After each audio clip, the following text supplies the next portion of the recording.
কোনো ভয় লাগে না। আমি এই আন্দোলনে সাফল্য অর্জন করতে চাই।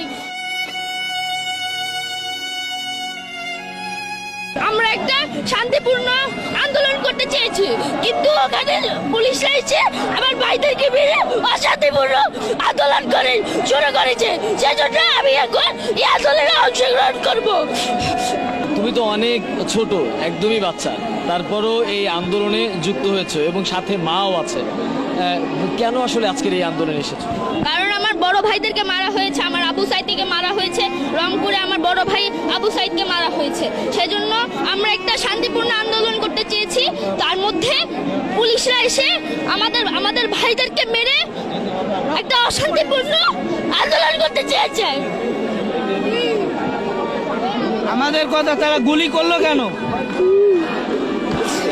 আমাদের সন্তানদেরকে শান্তিপূর্ণ আন্দোলন করতে দেওয়া হোক, আর এই দাবি মেনে নেওয়া হোক, আর বিচার চাই আমরা, আর সরকারের পতন চাই, শেখ হাসিনা পতন হোক।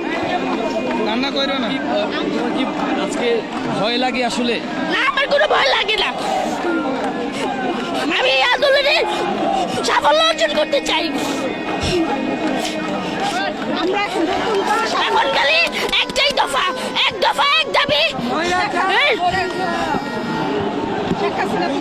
মুগ্ধ যেভাবে আমাদেরকে শিখিয়ে গেল, মুগ্ধ যেভাবে পানি দিয়ে তার কয়েক মিনিট পরই আসলে আমাদের মাঝ থেকে হারিয়ে গেছে, মুগ্ধকে আসলে মনে পড়ে? অবশ্যই মনে পড়ে। আমরা একটা শান্তিপূর্ণ আন্দোলন করতে চেয়েছি, কিন্তু ওখানে পুলিশরা এসে আমার ভাইদেরকে মেরে অশান্তিপূর্ণ আন্দোলন করে শুরু করেছে। সেজন্য আমি এখন এই আন্দোলনে অংশগ্রহণ করব। মুগ্ধকে যারা মারলো, সাইদকে যারা মারলো, আরো বাচ্চাদের যারা মারছে, তাদের মৃত্যুর সময় যেন তাদের পানির অভাব হয়, আমরা সেই দোয়াই করব। আমাদের এখন শেখ হাসিনা। আমি এখান থেকে শিখেছি যে অন্যায় হলে এটার প্রতিবাদ করতে হবে।